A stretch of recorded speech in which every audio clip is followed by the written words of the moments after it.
It's recording to my computer. Okay, awesome. Cool. All right. Looks like we are good to go. John Craven, unless you don't Yes, want me to sir. say your last name, then I could edit that out. So No, that's fine. You're fine. welcome to the, I don't know what you call it, the horror comics podcast Patreon chat, for lack of a shorter title. But introduce yourself. Like, what are you doing? You have a really exciting project coming up here. And I've seen little previews and some covers and some alternate covers that as of right now of recording have not necessarily been released yet, but you have been teasing stuff on social media and whatnot. So what are you working on?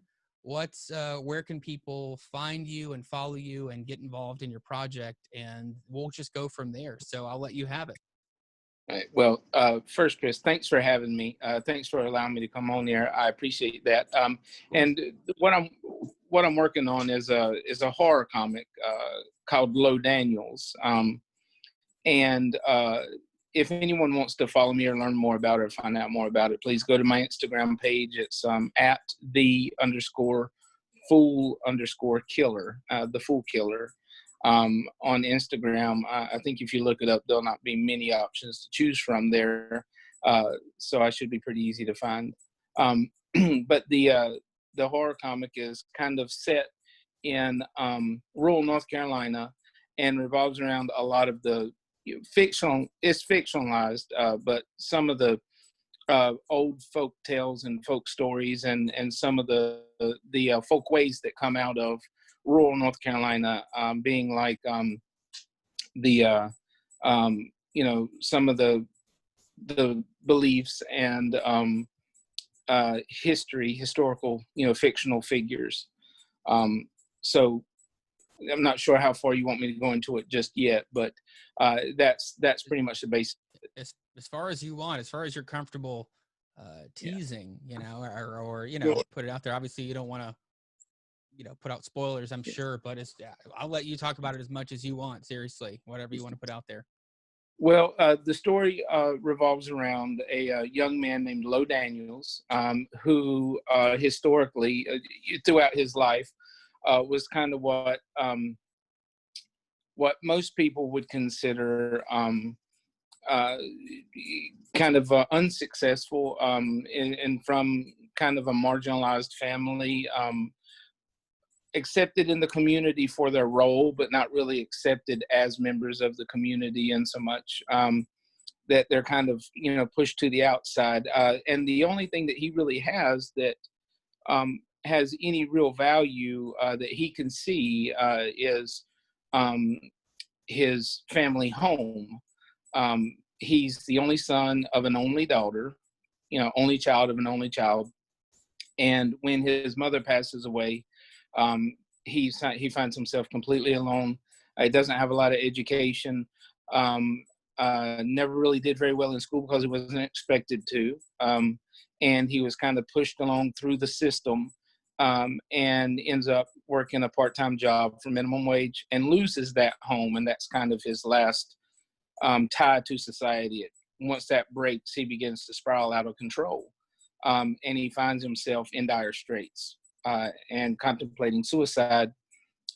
He he's contacted by a spirit when he's contemplating suicide, and that spirit is of a man named Holmes, and Holmes lets him know that it's through his own behavior he's sunk to the position that he's in, but that position only exists because society allows it to. So society does have some responsibility for his suffering. Yeah. And that's kind of the beginning of our story with Low Daniels. Is he begins to externalize his anger and frustration on a society that ignores him. And once he steps out and notices the difference, he begins to kind of focus that anger on everyone in society because they're all playing their part, just like he did. He was nearly ground to dust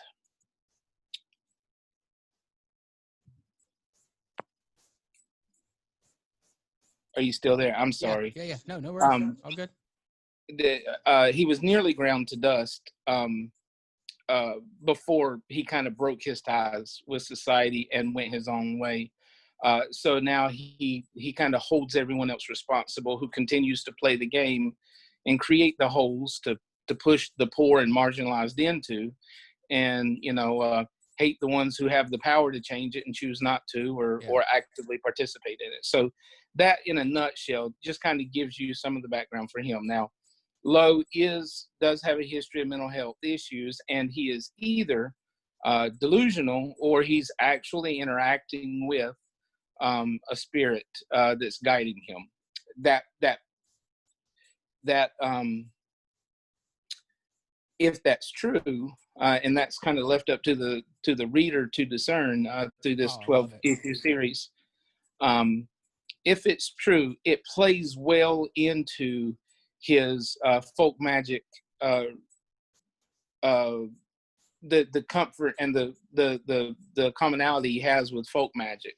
So if he's a delusional person, it seems to complement his ritual. And if he's actually convening with, an otherworldly spirit, then it complements his ritual. So everything kind of compounds as he moves through his evolution. Yeah. Dude, I mean, it sounds awesome. And from what you've let me read of the sort of synopsis and kind of the outline of the first, I think, is it four? It was the first 4 issues, right? That you sent. Yeah, pretty much Like, the first 4 issues. yeah. I mean, it's really cool, and especially the way that you're describing it that way, based on, I guess, how the issue 1 synopsis reads is see, there's my dog right. I don't know if you could hear her, but there's my dog right now. She's chiming in. That background noise. But like uh the synopsis for issue 1, and I'm not going to spoil it because I think that it's really cool the way you just described it versus what issue 1 actually is. And that's all I'll say about it, but I think that's Oh awesome. yeah, I yeah. think it's really cool. I think that is a very, very uh interesting and kind of a pedal to the metal way to start the story and then get to the details, because that's I'm telling you, like, when I picked up the synopsis and I was like, okay, yeah, like yeah, I saw some of this Kickstarter stuff, and then like actually get to the issue 1, I was like, oh, this is how the story starts. Like, that's okay, that's cool. Let's do this. Let's go from here. So it's gonna be really cool. I think it's something that people are really gonna dig. I like the art a lot. What so the image, okay, hold on. So it's on your Instagram, Sure. um, which again is the underscore full underscore killer. And it's the picture of the guy, sitting there with the tie, and he's got his, the top part of his cranium off, and is he removing part of the brain, or is it like, well, what's going on in that picture, or does that kind of spoil something? I don't want to. It doesn't spoil anything. I'm glad that you asked that, because there's been a lot of conjecture about that. A lot of people have likened that to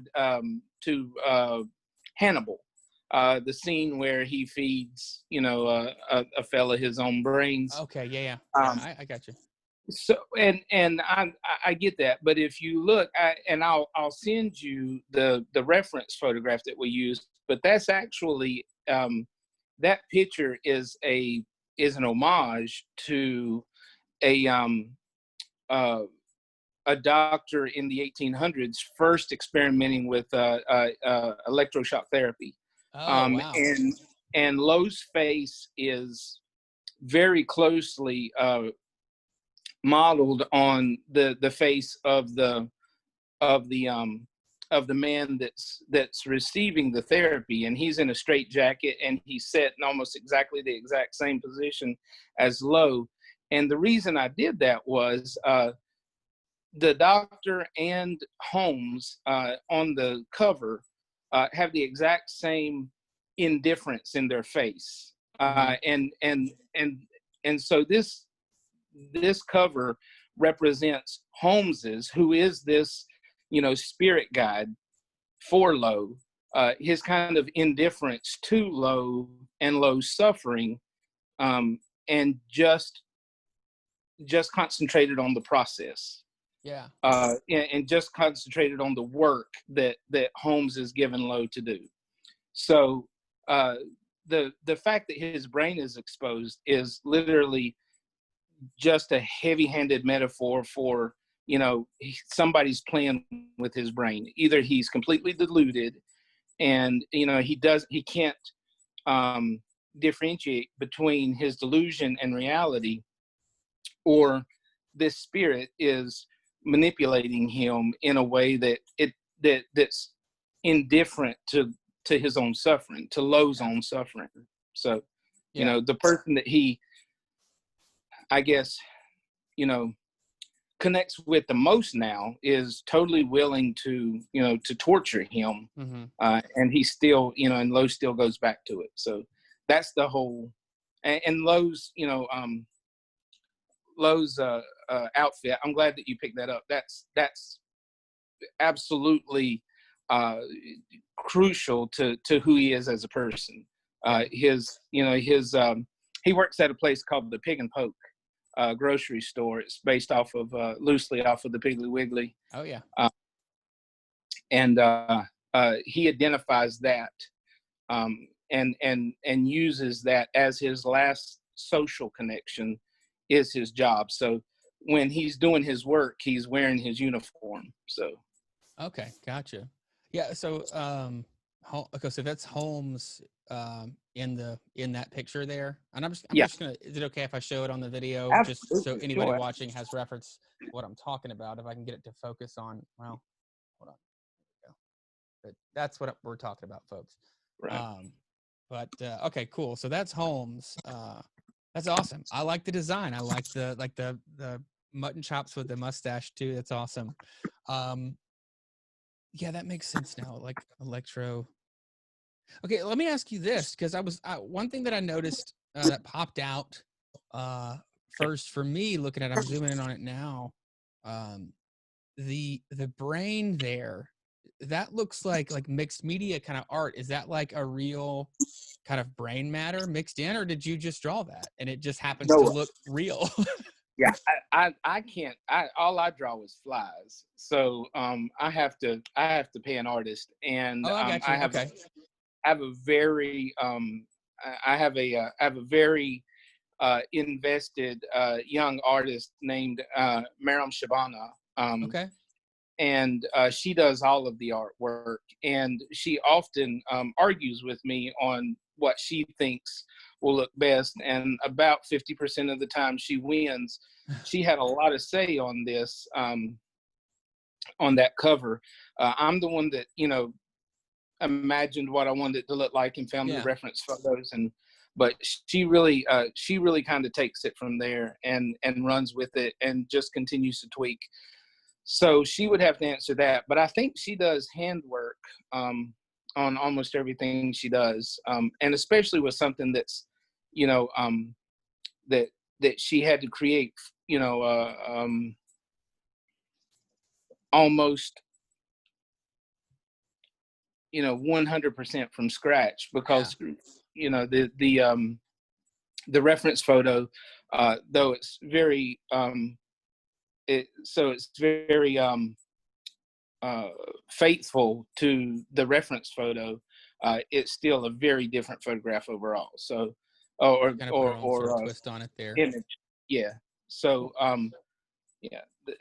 so I would imagine she did it all, but she'd have to answer the question, whether she used any mixed images or not. Yeah. Well, tell us about her then. What's the deal there, and what? Give us her name again one more time. It's Maram Shabana, Maram Shabana.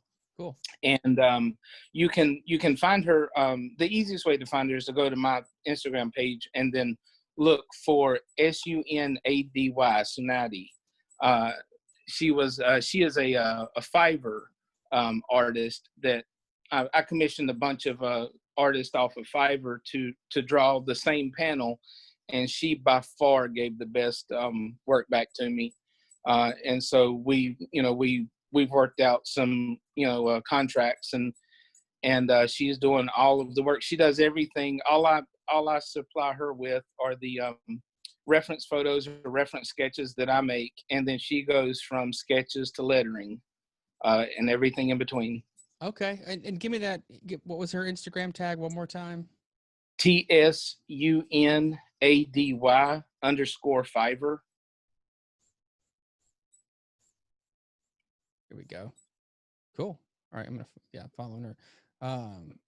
Very cool. That's awesome. I mean, it'd be awesome to have her come on too, and I mean, it might be cool to like for the main show and not just like the Patreon, but for the main show, have both of you on to just talk about it and promote it, and it's that way it's in the main feed and like it's Sure, I'd out appreciate there. that. You Yeah, just that'd one be more great. sort of stream of promotion there because that would be cool. So how did you? I mean, how did you guys kind of link up to start working together? What's the? Yeah, it was just well, it's a lot of the way that I found you as well. Because I'm kind of a homebody. I work in human services, so I don't love going out and meeting new people, Same. because I kind of get my feel at work, right? Yeah. So I don't have a lot of people that I can draw from. I really only have the community that we're in, that's kind of virtual, and especially with everything that's going on. So I went on Fiverr and was looking for artists, and I commissioned, about 4 different artists to all draw me one panel, and she did it on time, within the budget that I stipulated, and did a job that was at least 3 or 4 orders of magnitude better than anybody else. Wow. Where I think everyone else saw, a job on Fiverr that they can do and get paid. She saw a comic book. She Yeah. talked to me, and I was offering a very small amount of money to do that one panel as a test. And she talked to me throughout it. She wanted to know, more about the character and what we were doing and what was the motivations. And I just knew I liked her immediately. And then when she turned in the best work by far, I did all I could to lock her down to be my artist. So, Yeah, that's awesome. I mean, it's fantastic. What I've seen of it is amazing, and like, he yeah, I would really love to is. find out because that brain, the art is amazing, but the brain itself, I'm like, that looks like mixed media. Like it looks like it's actually like, you know, a real picture of a brain that's like included in the art, and that's really cool. And if it's not, it's even more impressive because it's like that looks real. Like that's crazy. Yeah. That's awesome. So, and I want to give her credit on that brain. I wanted a brain, and I thought it was going to be too. I thought it would be too daunting of a task, um, for her to do it. So when you mentioned earlier about the electroshock, looking at the picture, Holmes is actually holding a pair of scalpels, and I know it's what you were kind of processing there. I told her that it would be fine to just leave Lowe's seated and just have, you know, Holmes putting something into Lowe's ear, and that's kind of what I did as a sketch. And she's like, that just makes no sense. It needs to be he's playing with his brain. You're calling it mind games, and that's what you talked about.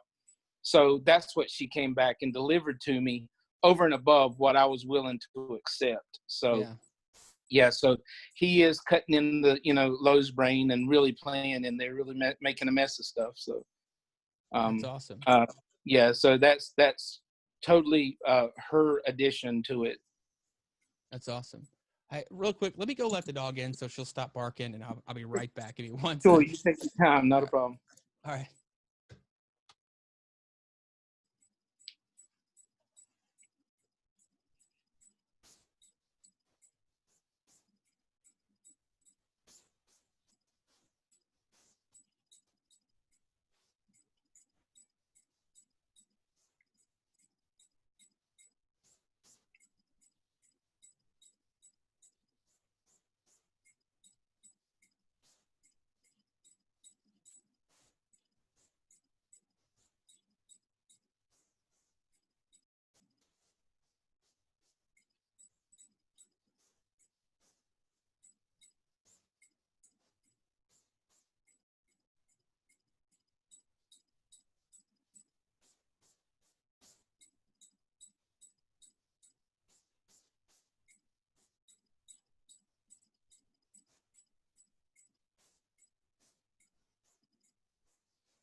All right. Apologies there. All right. No, no problem.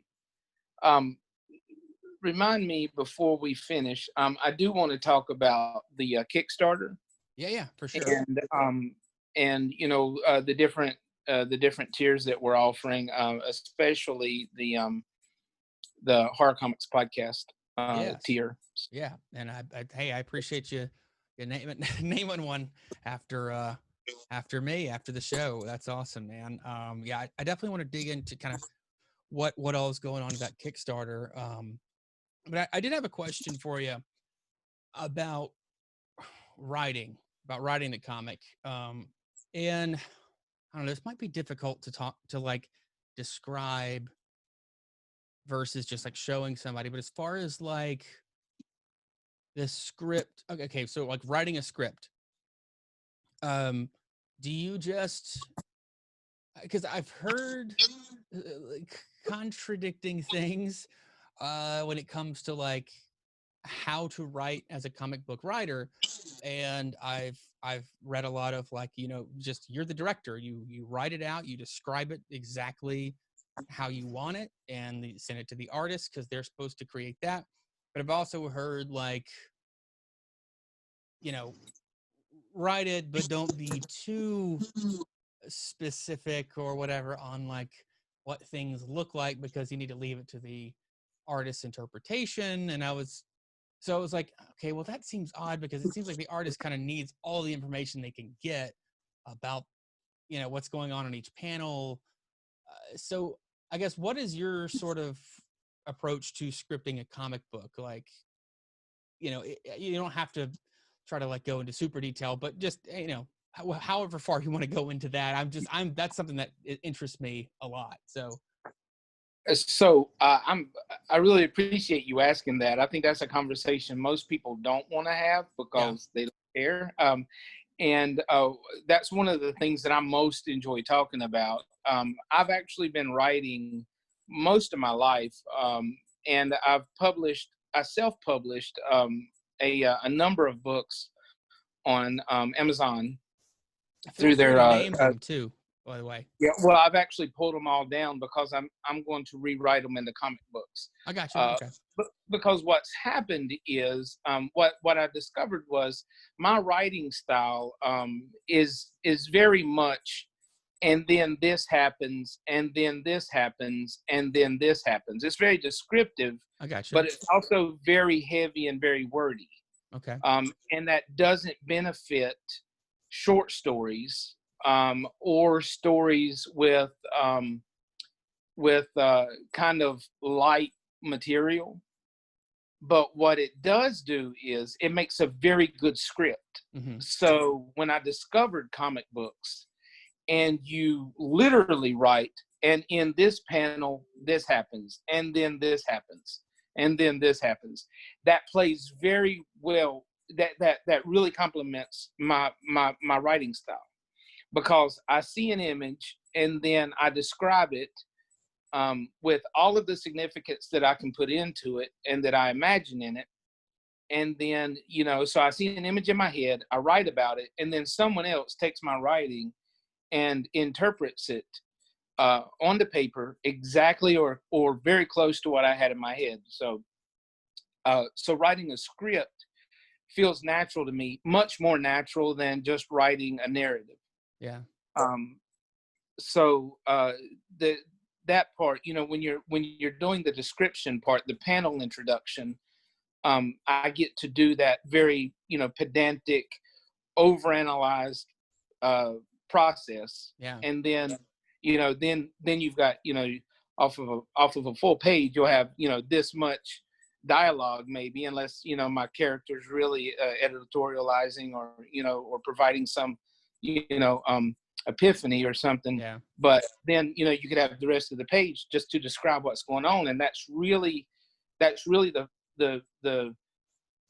value of comic books. It's that, visual storytelling. It's that Yeah. compressed narrative. It's the bird that's flying in the background. It has meaning. No artist is going to put it there just to have it there. Or, someone invested in a story, you're not adding details just to fill up the background. They have, they have some. I think I was listening to you and Josh talk about uh oh gosh, I've listened to you guys talk about what was the comic where see, it's Lolo Woods, is it where the girl's always told to keep her to have a match with her by That her dad? That's that was God. Hold on. I don't, is it not Lolo Woods? It No, was. it's not, because I just listened to Lolo Woods, and that one's been a while back that you were. But well, Why am I blanking on that right now? Oh yeah, my God. well, but it's the whole symbolism and I heard it when you guys were talking about that. That's something that really plays into, you kind of unfolded in your podcast, the kind of the revelation that all this stuff is connected. They're going back in time. They're talking about history. They're talking about the loss of another child, and it's all played out visually more than narratively. Yeah, it was Witches. That's what that was. That's Scott Witches, Snyder yes. and Jock, I think, was who did the art on that. But yeah, Witches is what. So, Yeah. right. So, and I forgot, because like I say, I've been listening to you guys as I just go back and forth to work, and I just, kind of delve into them one after the next. Yeah. So, that's my family coming in. No worries. Hey, no worries. Yeah. So, that's that's kind of what I enjoy, what I like most about comic books is that they rely more on what's happening in the panel, and then the dialogue just supports that. Yeah. And moves it forward. And it's like the G.I. Joe issue, that's the silent issue. They left all of the narration out, and people are still able to completely understand what happens in the issue just by drawing the context clues from, I think it's G.I. Joe issue number 21 or 27, I believe. When was that? What like, when did that come out? What's the? Oh, it's back in the 80s. Wow. Okay. If I can find the reference to it, I'll tell you. It's but it's just the publisher just left off that layer. It's early in digital printing, and left off the layer that had the dialogue in it, so no text boxes and no dialogue printed. And now it's it's a hit, and it's beloved as and collected as the silent issue.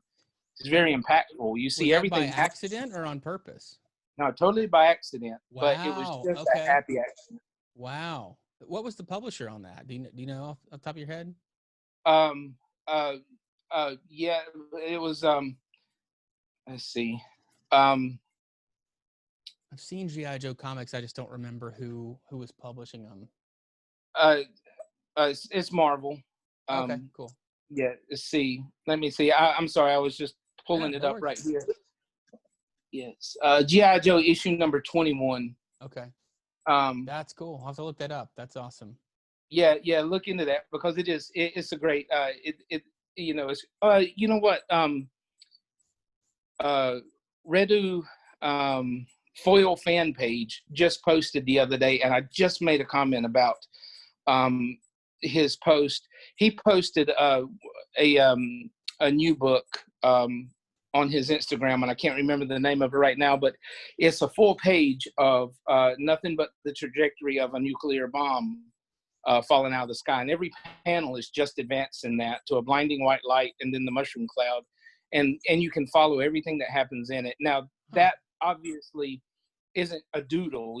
Someone was very deliberate in their in how they describe. They wanted it, even the panel layout is brilliant, and I would encourage you to look at that as well. But but just to get back to it, that's why artists are so valued in the comic book community. And they command so much more than the writer, because to be able to translate that is a high art form. But just to not to ramble more than I already have. No. That's how I write. Is encouraged here. So right. Yeah, absolutely.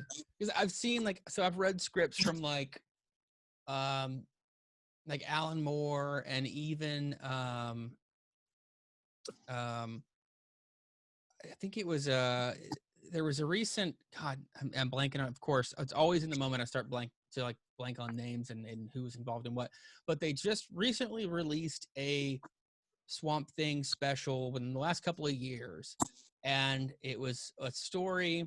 It was a newer story, and then the backup was the art without any dialogue or anything, and then but it had the script in the back. And I want to say it was Lynn Wine and, God, was it Bernie Wrightson? Maybe not. It might have been Kelly Jones. I can't remember who was doing the art, but they had the script in the back because they never got to lettering. And I was like, looking at the scripts, and so I was like if you look at like the Alan Moore scripts for Swamp Thing, or even like Watchmen or something, it's very like overly descriptive, and it's not a knock on Alan Moore, but it's very much like, I feel like in describing the panel, he's setting the tone and everything for the artist, and like Right. really describing every detail. Um, Whereas like Lynn Wine was like, oh, we're gonna have this, we're gonna do that, but you know what to do there. We're gonna, Swamp Thing's gonna walk across the swamp, but you know how to do that. Like, he doesn't really provide a lot of detail. It's very Right. like, you know, what's going on here. And And that, then I've read a more recent, so like a newer writer, like a Tom King. One of he's posted pages of like his scripts and stuff on social media and whatnot, or it might have been in the back of different books too. But like, it's very much like Batman standing there, Catwoman walks in, Batman says, Catwoman says, "Me." It's very just like just letting the artist. He doesn't really have a story some of the time. It's just kind of like setting up a scene in an issue, and so the artist really just gets to kind of just play with it. So I've just seen these going across the board of like these different spectrums. So it was kind of interesting. It's something that I've always kind of wondered, like, well, what's the preferable route, for like, right. you know? I think that's funny you say that, because that's very much Alan Moore's personality. It seems like, I mean, he's very protective and very particular of his art and what Yeah. he does. I think somebody that is a lot like that is, maybe Garth Ennis as well. Yep. Very very very direct, and and has a very clear vision of what they want. And then Mm-hmm. the others, a lot of other people, a lot of other well-known writers and well-respected writers do just kind of flow with, I guess it's also, how comfortable you are with your artist, Yep. Yep. um, Absolutely. probably. Yeah. That has Um, a lot to do but with it for sure.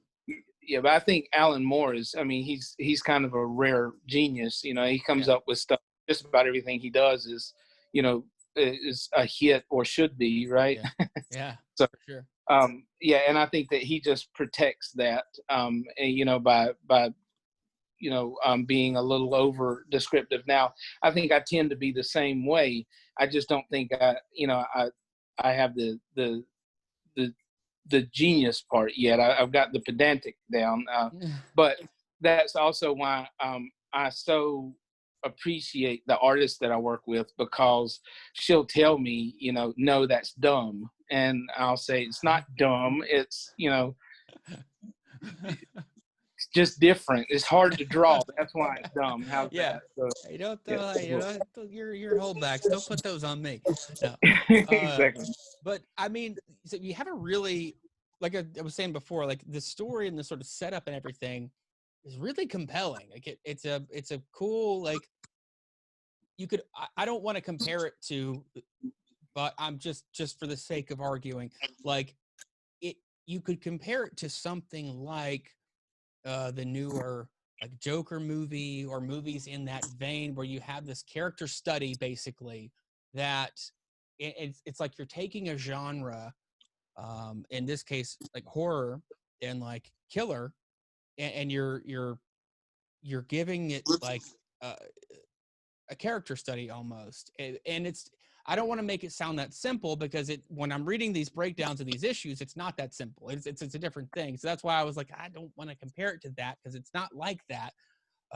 But that's kind of where my mind sort of went for a second, was like, okay, yeah, like I can sort of, I guess it helped me visualize more so, like looking through these descriptions of these issues too, of like, okay, again, I don't want to say what they are because, spoilers and whatnot, but like what each issue sort of deals with, So, and wrapping it back around to what, well, never mind. I'm about to say too much. I'm trying to hold back. It's just really cool. I think it's really well written, and then the amount of detail that you've included uh, in setting up this whole story are these 4 issues. Which do you have more than that written, or is that just kind of what your I outline is do. right now?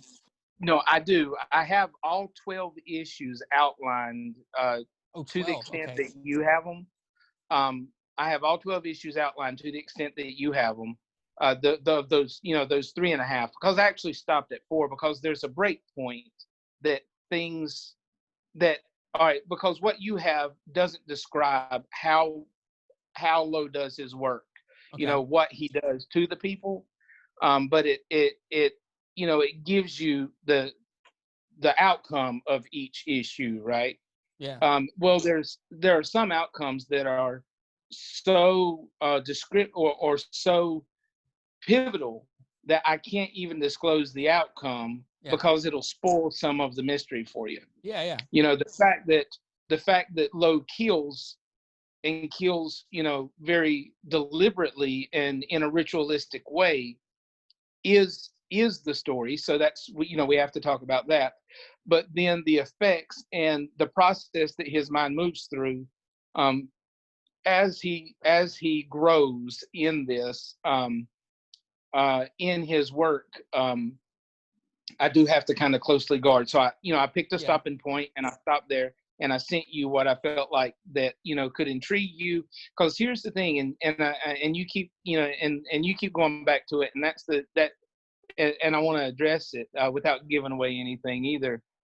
The first issue I'm so excited about, but it scares me the most, Yeah. because it's also the most restrictive issue. It's most claustrophobic, and it's most and you don't see a clear path forward for 11 more issues reading the first one. Mm-hmm. But that's by design. Like I said, Yeah. everything that happens in the panel, if you look, I'll guarantee you there's not a bird in the sky that doesn't have a reason for being there. Yeah. There's nothing that happens, and that's part of our argument that I had with the artist is, she would leave things out just because it was, superfluous. And I'm Uh-huh. like, no, if it's not on his dash, then where did it come from? Mm-hmm. If it appears later in the issue, it needs to have, presence in the issue Yeah. from the beginning, even if it's not present, in that panel. It needs to be seen, if it, and other things, and needs to be related to. So I hope that this first issue, even though I'm so excited about it because I like this story so much, I like the script of this issue so much, but I know how it relates to further ones. Yeah. So, and that's something else I want to bring up. I believe I've done something in comics, and I've read a lot of comics. I've never seen what I've done before, and I hope that it works. But because I want the action to be focused, and I want it to be near constant, and I want it to be trim. I don't want it to be a bloated story full of dialogue boxes. Again, like I was talking about, I want it to be a visual story more than a narrative. Yeah. Yeah. So what I do is the first 16 pages, each issue is scheduled to be 24 pages. And the first 16 to 20 pages of each issue is a full color comic. But I end every issue with um, with exposition and narration that will educate the reader and pay off in the next issue. But that's in a 4-page to 8-page mini comic called a single shot. Every issue ends in a single shot, and it may cover some of the more mundane things or some of the more fantastic things, but the things that if I were to try to write them into the next issue and introduce them in real time, it would slow the story and divert it from this quick, hard-hitting, action-packed murder horror story, and would Okay. turn it into, the story of how this next person gets introduced. So the single shot, and if when you read through, you were seeing the main issue and then the single shot and describing what happens in it, and it may be because Lowe completely takes himself out of the social realm and begins to grow his own food, forage his own food, make his own things. He starts working a forge, a small hand forge, and making trinkets that he sells at a local flea market. I mean, this is your every normal I thought day. that was a cool detail as well to throw in there. What?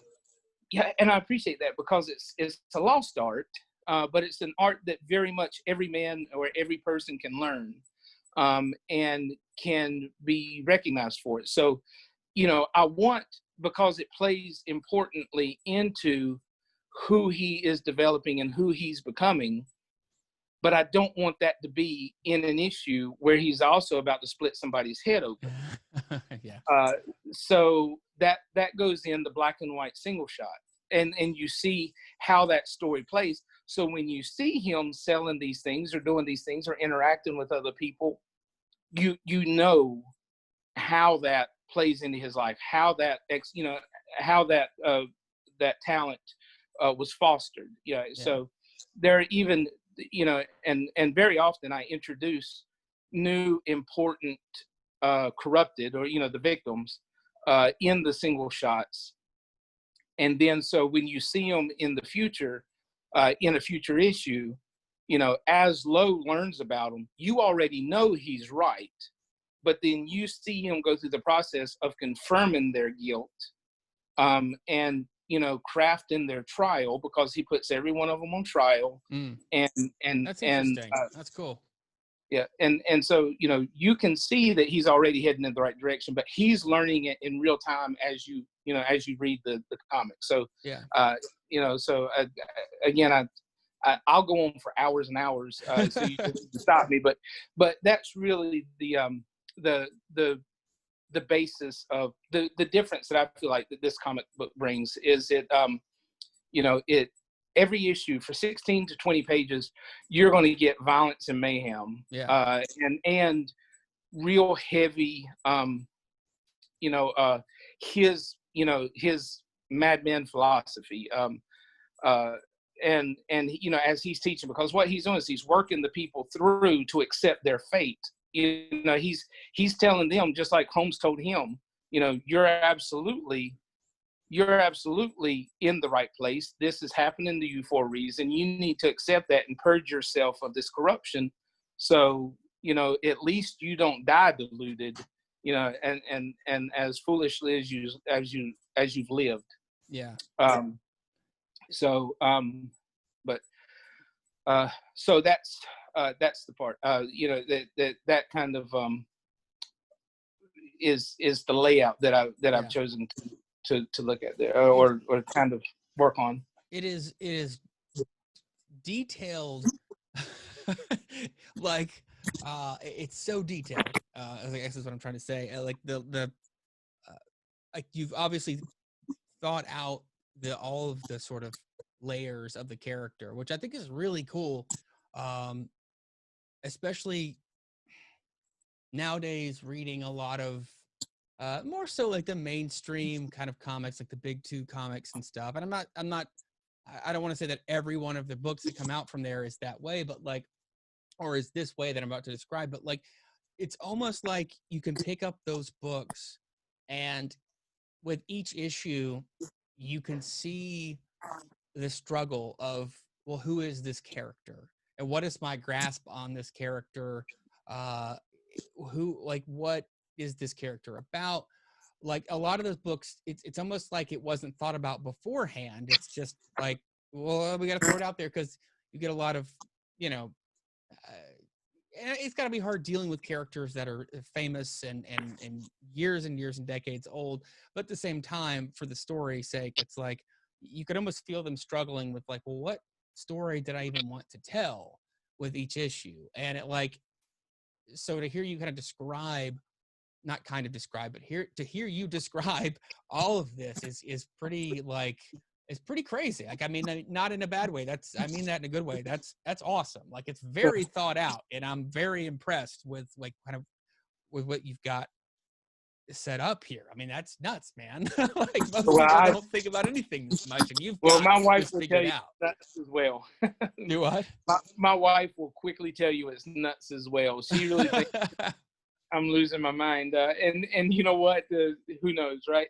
I don't think so. But here's the thing that probably won't play well. But so here's the thing. And what you were saying earlier, and I go off on these tangents.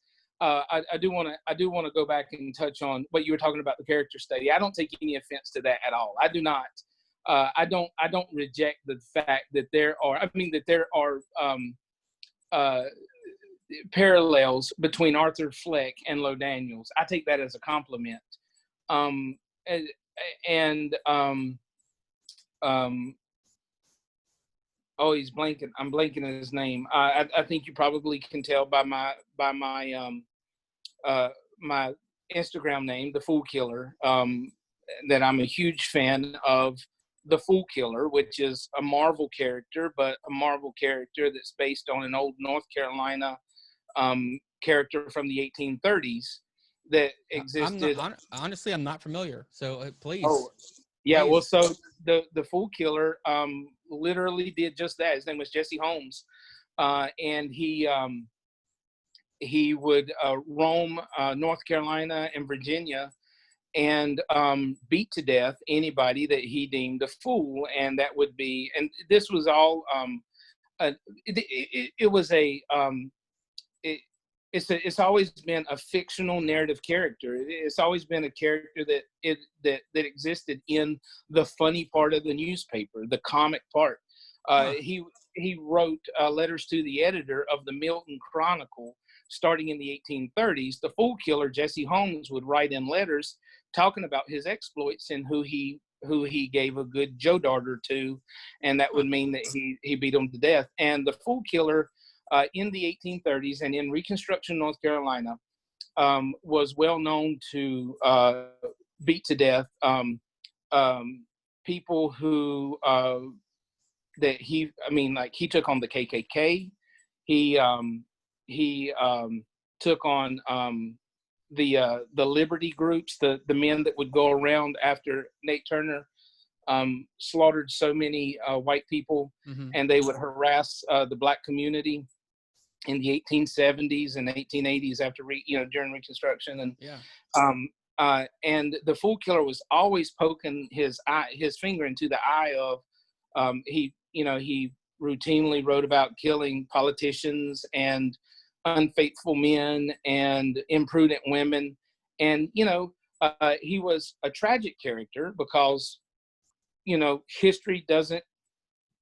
So I need to stay on track here because I don't want to get drug off. But no, hey, seriously, feel free. Go right. As far as you want. I don't so, care. Quick synopsis is the Fool Killer is always a tragic character. And one of the things that I don't want to do, and that people will see as they read Lo Daniels, is it's not fair that somebody that can beat someone else to death because they don't like the way that person lives gets away with it. So I believe that you shouldn't get away with it. And, some of the things that I do in the comic that you might pick up on is that I'm going to guarantee he doesn't get away with it. And I'll disclose that throughout. But the fact of the matter is, when you're talking about this type of character, that people want to be sympathetic to, and they want to root for, and they want to have a reverence for, they really realize at some point that, hey, it could be me that they dislike. The Fool Killer, the 1991 Kurt Gerhardt Fool Killer, he really was kind of the closest representation to the 1830s Fool Killer, and he was created by J.J. Birch, and that in his 1991 run was fantastic. And what he did is he showed that as the Fool Killer became more comfortable killing people, he was willing to kill people for more and more trivial things. It was no longer drug dealers and murderers. It became, people that offended him by giving him their own coffee or whatnot. So yeah. Now, let me ask you this real quick: when it comes about Fool Killer, is this the character you're talking about? Hold on, that's one of them. Yeah, that's one and of then them. there was this. I know it's super weird and right. Yeah. I can't get it to tone down, but like I was trying to figure out the right one. There's a few different. Marvel has obviously sort of created this character over time, but and see, that's one of the things is originally I called Lo Daniels the Fool Killer, but just because a lot of publishers don't want to talk to me because it's an established character, even though this is based off of, and mine really plays on the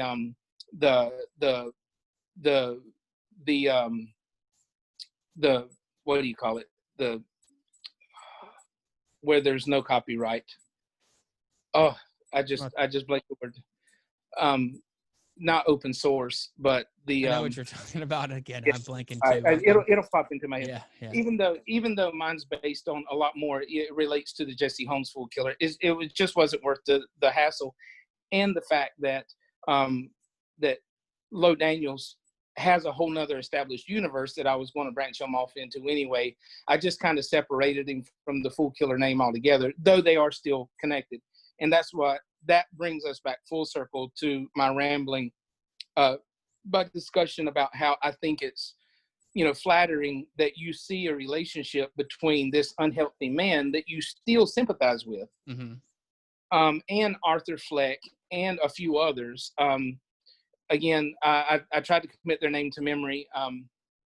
Public Domain was the thing that the was in, and I just had to distract myself, I guess. But so anyway, the Fool Killer, much like many other tragic characters that you root for, we all exist on a continuum of human behavior. So there are going to be people that overlap in that extreme continuum, but everybody can relate to it to an extent because we all live on that continuum, even though we're not in, the far strata that they're in. We can kind of understand who they are and why they do that because we at least experience some of that emotion and we put it in check. These are simply men who no longer put it in check. Yeah.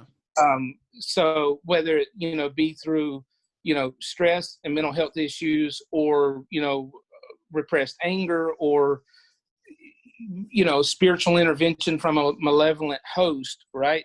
There's something that's driving them. So, a few movies that I think if you kind of want to get your idea around it, I would recommend highly, before you read the book, if you want something to kind of get you primed for it, obviously Joker, and you're going to see a huge reference here. Have you ever seen the movie Fallen Down?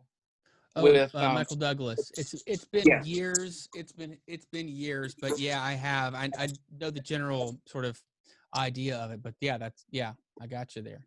Yeah, well, and then there's a guy that I really believe, I've watched that movie so many times, and I really believe that if you could step back and see the movie through the eyes of someone else, that people were probably not nearly as rude to him as he perceived them as being. Mm-hmm. He just couldn't see him any other way. Yeah. So you see him literally, and in that movie, it's just full of reference. I mean, every time he takes another step toward destruction, there's something. London Bridge is Falling Down is playing a song called "I Didn't Fall." No, you didn't push me. I didn't trip. I fell. Um, so the symbolism in that movie is really showing him literally falling down. Yeah.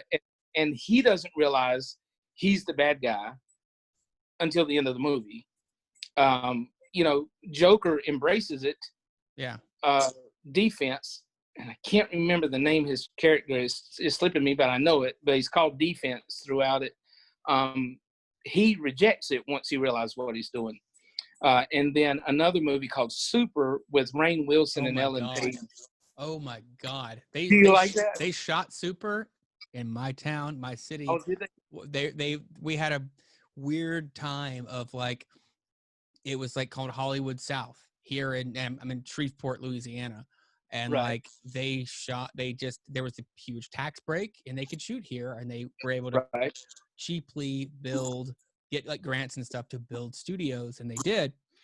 And Super shot here, and I saw that at our local like independent theater, and like Rainn Wilson, I didn't meet anybody in there, but like Rainn Wilson went into my friend's record store where he has a bunch of he just has a bunch of old used records and whatnot. And like he called me one day. He was like, "Dude, Rainn Wilson just walked out and bought like $300 worth of records." Like, I was like, "Oh, dude, that's awesome!" Like, what did he buy? We were like talking about like his musical choices and stuff.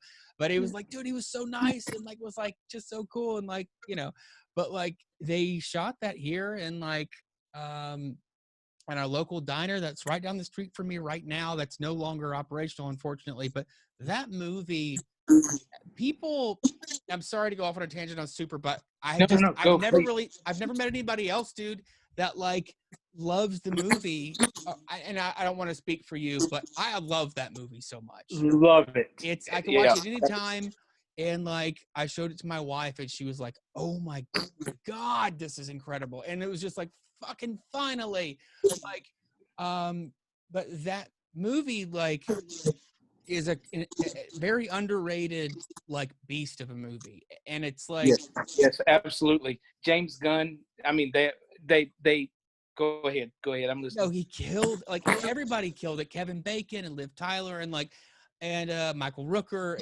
It's so good. And I think Tyler Bates did the soundtrack too, which Tyler Bates did like the soundtrack for like the Rob Zombie Halloween movies, I think, as well. But it's just this weird dark comedy that like in the right moments it makes me weep. Like it brings me to tears, Why not? Yeah, exactly. And it's just like, it's just that kind of movie where I'm like, this movie should not be making me cry right now, but like I am fucking a slave to this movie in this moment. Like it's to control, it's manipulated me, but it's just so well done. And I thank you for making that reference. Okay, anyway, we can go on. I can't recommend that movie enough, and people don't ever talk about it, And I tell people about it too, and that's what I so enjoy about this conversation is because I get to talk about the things that other people's eyes glaze over, and they start giving that monotone, that's really interesting. And the thing is, my favorite, now, of course, I love Rainn Wilson in that movie because I think he is, he's very much my guy. He's not muscle bound. He doesn't have superpowers. He's just doing it. Yeah. And when he hits the guy with the pipe wrench and screams at him, rules matter. Oh yeah, and the theater line, yeah. That's every one of these guys. Yeah. And my favorite, and so I wanted to reference, love that. My favorite, though, and who embodies what I believe the most in that movie is Ellen Page's Bolty. Yeah. Because she's straight up a sexual predator. Yeah, well, yeah. I mean, that's one of the most controversial scenes in the movie, why a lot of people will dismiss the movie to be like, that scene is, That's exactly, because, all these things are happening. They shouldn't get away with it. Yeah. We shouldn't be rooting for them. But we do because we see the humanity in them and we kind of understand why they're acting the way they're acting, though we know that if we broke in line, he would hit us with a wrench. Yeah. You know, I mean, Yeah. and that's kind of the extreme version of who Low Daniels is. You know, the Arthur Fleck of that end. You know, he really is well, I guess he would be not the anarchist though. He would be very much more of like I guess kind of the fascist. But He's kind of he the doesn't. Law and Order. Actually, he's the Yeah. you Yeah, know he's the trial. Yeah, yeah instead of tearing down everything, he wants to put it right. He stands outside of yeah. society and judges society, I like how for you've said that a few times too about him, like about trial. Like that's it's because a lot of people will say like, oh, it's judge, jury, and executioner. Well, it's like, well, you've said several times like Low Daniels is the trial, and I'm like, that's a really cool way to describe it. Like that's awesome. yeah, and that's his whole process. Now it's steeped in his ritual. It's his ritual. When he finds the corrupted, he stalks them. He learns all about them. He confirms their guilt, and then he constructs a trial for them to put them through. And it's going to end in the death penalty. But if they accept it, then they leave. They receive their comeuppance, and are no longer corrupted by their own blindness. So, So are they given he a kind choice? of Does he give him a choice? Like, do you want to go trial or execution or something like that? Is it, or is that saying too much? I don't want oh to. no, he's gonna put them through a trial. Okay. But the end of it is not. If you do this, you can leave. The end of it is either you die corrupted or you purge yourself I and got you you. accept Okay. your punishment. So yeah, it's not a happy ending either way around. But there's one in particular. I think and they're going to be controversial because again, this isn't a healthy man doing healthy things. Right. So I don't have anything that's off the table. Yeah. Yeah. I Anything like that he that. wants anything he wants to judge, he's going to judge. And if people get upset by it, well, they have to understand they're getting upset by an unhealthy man doing unhealthy things. Yeah. Not, you shouldn't have touched that because that's hateful. Well, it's all hateful. Murdering other people is hateful. Yeah, I've got an example of that is I did a podcast recently where we were reviewing a movie, and it was an old movie from the 80s, and there is a scene, they're like waiting at the docks for whatever this scene is about to do, and it's two henchmen, that bad guys, like very obviously part of the bad guys crew, and they're just back and forth having conversation, like just a quick scene, and like one of the henchmen says like a derogatory, the F word derogatory term, for a gay person, or a gay man, I guess probably with this word, but you know what I'm saying, like, and like the people I was reviewing the movie with they took offense to that, not as homosexuals or anything, but just like, yeah, that's not right, they shouldn't have said that. And everyone was very civil, I don't just say that, but like I was like, well, guys, this is a bad guy, you know what I mean, Yeah, like this exactly. isn't a hero, they're not saying what he's saying is right, this is a bad guy. So it kind of goes into what you're saying is like, so if you're portraying a bad guy or a morally corrupt or obtuse or whatever kind of person, it's like, well, everything's off the table. You can just do whatever you want, because it's not like you're saying they're the hero, they're doing right. Like, no, clearly this is wrong.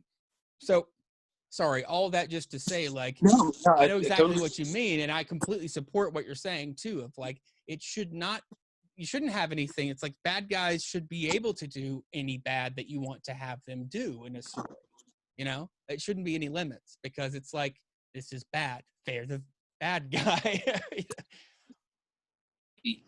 I mean, perfectly valid example. That's the thing. And I want to, if anybody is at fault, for me being inappropriate in what I write, I'd like to blame my 10th grade English teacher, from 1993. Her name is Jean Swiggett. If she's still alive, she is very much at fault for how I act, because she introduced me to the concept that not everything is always okay. There are offensive things that happen. And she had, in 10th grade, she had me read A Day in the Life of Ivan Denisovich, which was written by, oh my gosh, I'm forgetting his name. He also wrote the Gulag Archipelago. Anyway. Tim LaHaye, that's right. I'm kidding. That's who wrote Left Yeah. Behind. I was joking. Yeah. But the fact though is, in that book, it's full of foul. It's about a man's best day in a Russian gulag, which would be our worst day by a million miles. Right. Viktor Frankl, who wrote Man's Search for Meaning, wrote about being in the concentration camps and finding meaning in life in a place where life has no meaning, right? So I've read these transformative books about people's real experiences in terrible areas, terrible situations.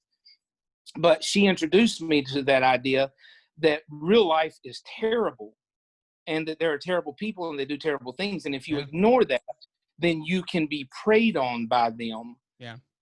Because they're going to do terrible things, whether you believe it or appreciate it or approve of it or not. Yeah. And the best way that we can really battle something is to shine a light on it. Yeah. And admit that it can happen. So, in this, yeah. So, and in this book, again, like I say, it's not fair that people get away with murder, and so I want everybody to know that I'm not letting anybody get away with murder, but they're going to get away with a lot of murders before they.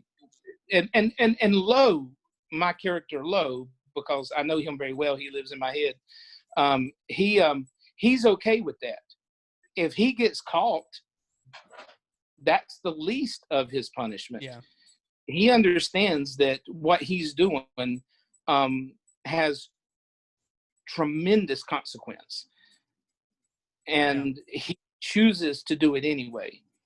Yeah. And I think that, we all need to understand, and that's what he's teaching other people, is that your actions do have consequences, and you can't just ignore it and pretend that they don't.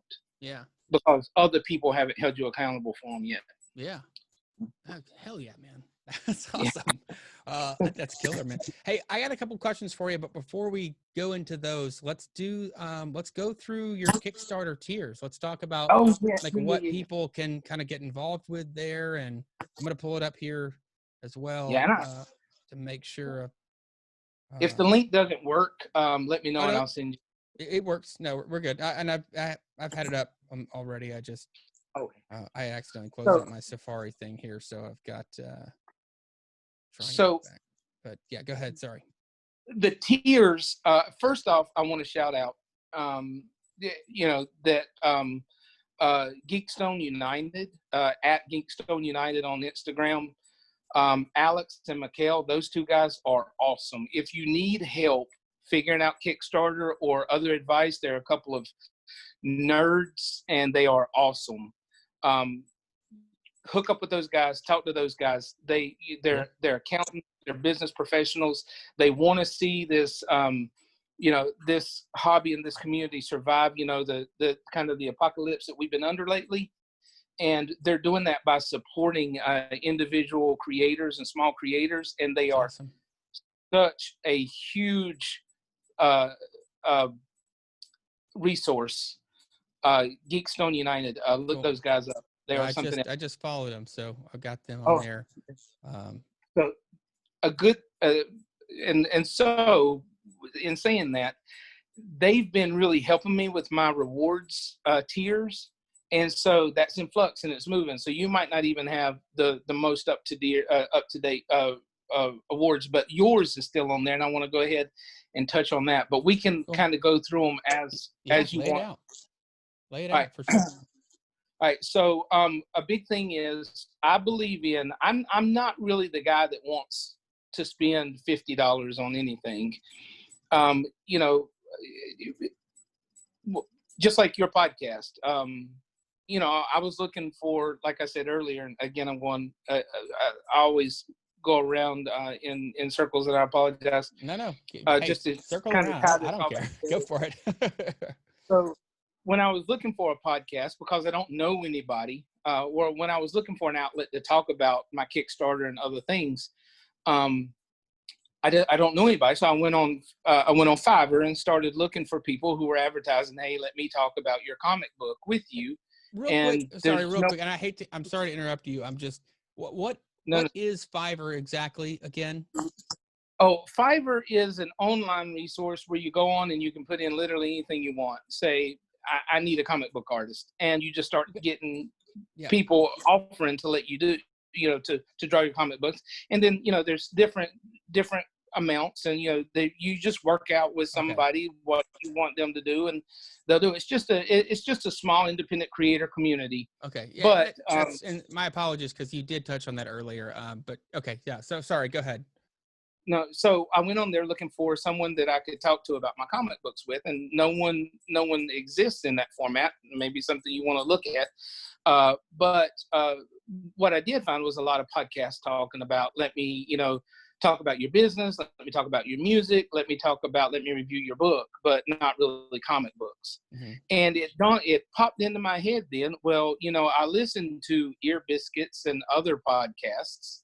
Why don't I look for a horror comic podcast? Because I like horror comics. And then yours and one other's popped up, and you were so warm and gracious when you responded, but also so it kind of sold me on your podcast, and that's the one I listened to. But also I started listening to some of your stuff, and I really liked it. And so I went to your Patreon and signed up on it. Now, $5 to me is cheap, but that's about what $5 to $10 a month is, because if I do that, 3 or 5 different directions, I'm spending $30 to $50 a month, and sometimes I need that, So, so I do. So to get back, like saying, coming to you, I think you're a great value proposition for me. I get a lot of content. I get somebody that I like that likes the same things that I like. And you have people on that you carry nice, that you really carry on good conversations with. So it's an easy decision for me to do that.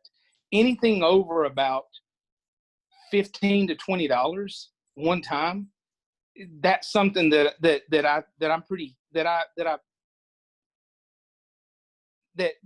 have to budget for. I have to look at how I'm going to spend it. For right? sure. Yeah. I got 2 teenagers and a wife that really doesn't want me spending all my money on comic books, though. That's what I would like to do. I understand.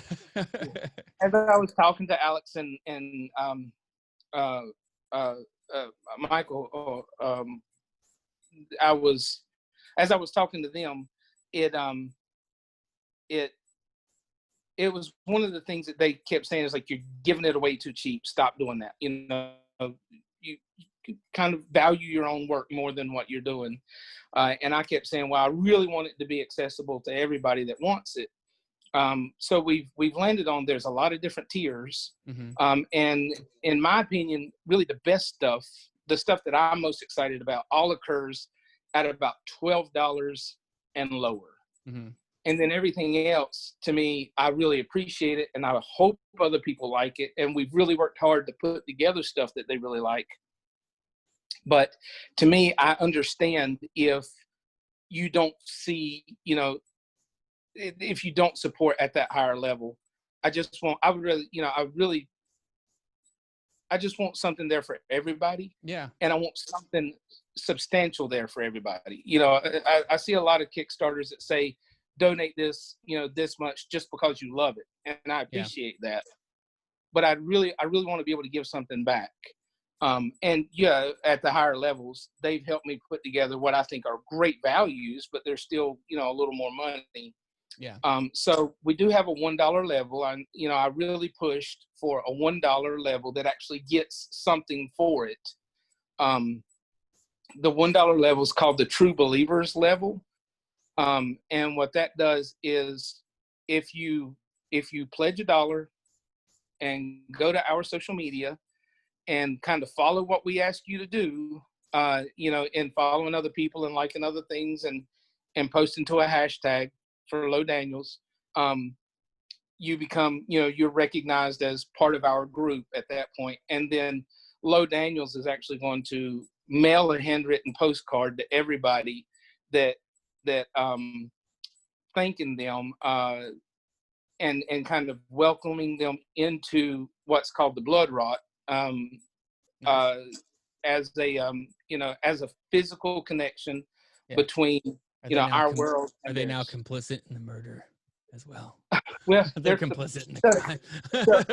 You're now linked to me. You're in trouble now.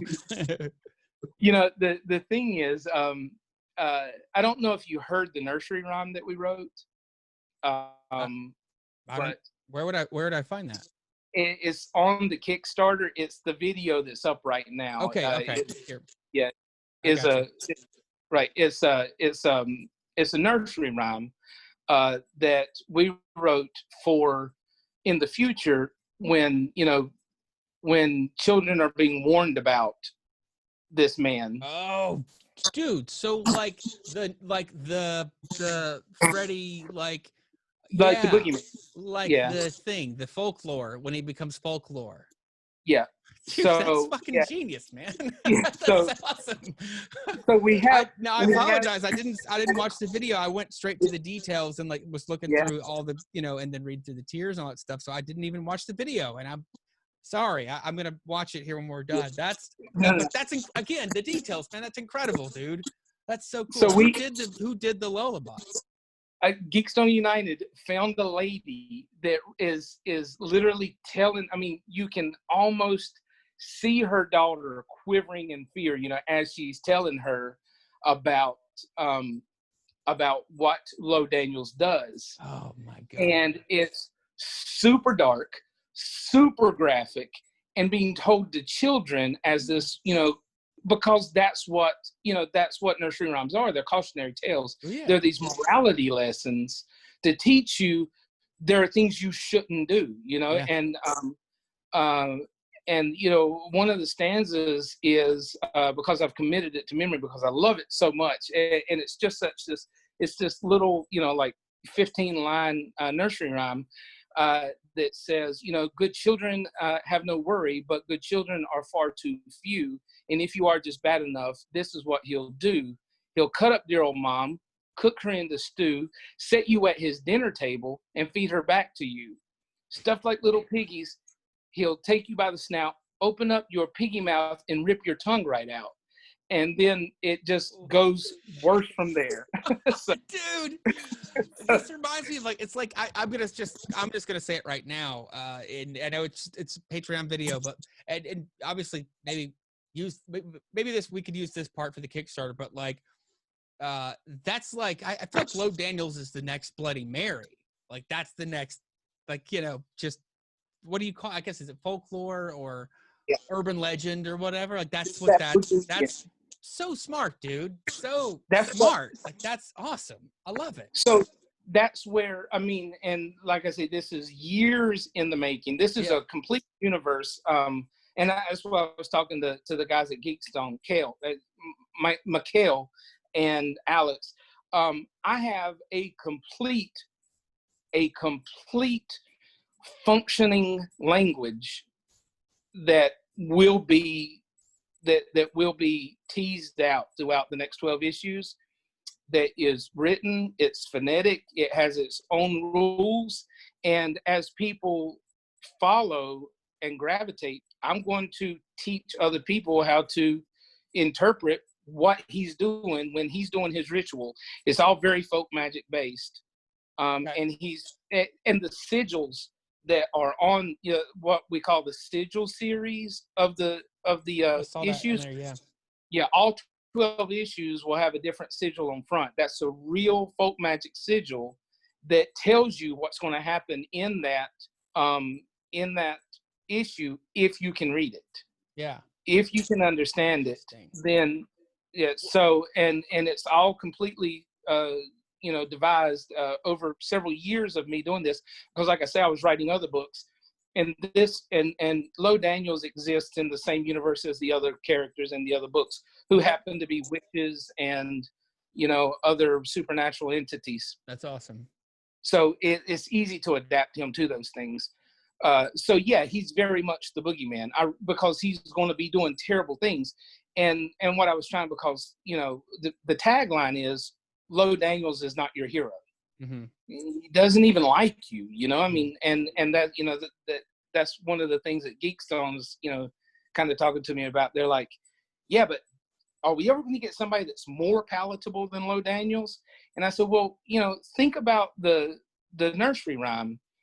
There's a reverence there. You know, the first line is light your candles to Lo Daniels. Yeah. It's revere him. Don't love him, but revere, you know, have reverence and have respect for who he is and what he does. It seems like it's insinuating that there is then later a ritual to, like, at least, okay, this is my interpretation. So just me talking, but like that says to me, like, there at some point will be a ritual that people do to try to keep the spirit of Lo Daniels away or something, or happy or at peace, to keep him from, you know, coming into whatever.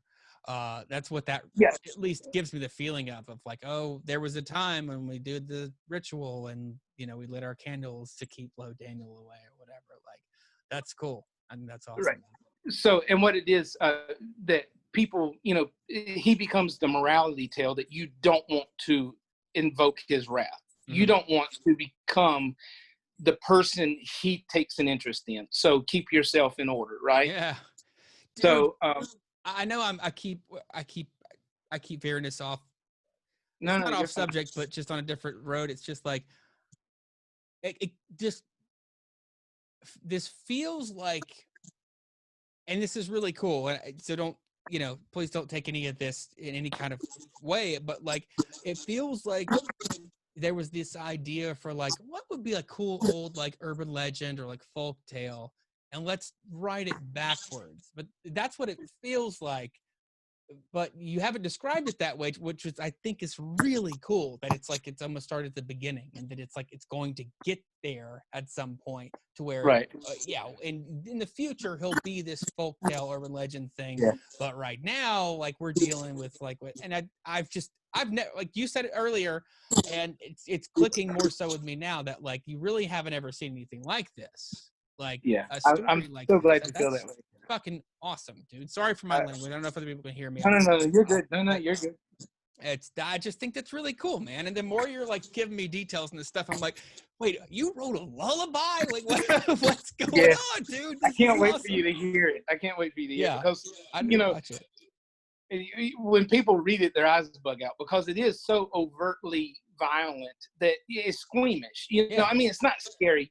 People aren't terrified by it, but they kind of recoil from it. And that's exactly what I want, because, you know, people are still going to end up kind of enamored with this character. I love the guy. Yeah. And I know exactly what he's capable of, because, again, like I said, he lives in my head. He doesn't have a thought that I don't have. So I know where he can go, and I still love the character.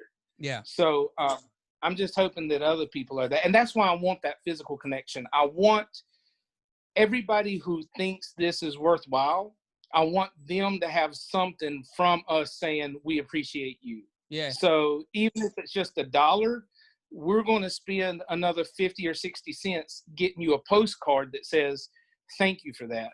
Thank you for bringing this to life. You know, and it's not going to be a postcard that you get from the dollar store. It's going to be, you know, one that we handmade. We're actually producing.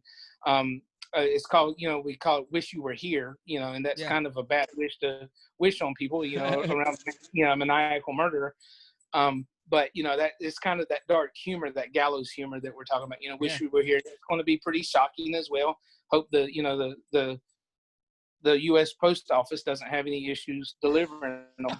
But I didn't think about that. Yeah, that's that might be troublesome. Who knows? But I like that. There's also like the add-ons too.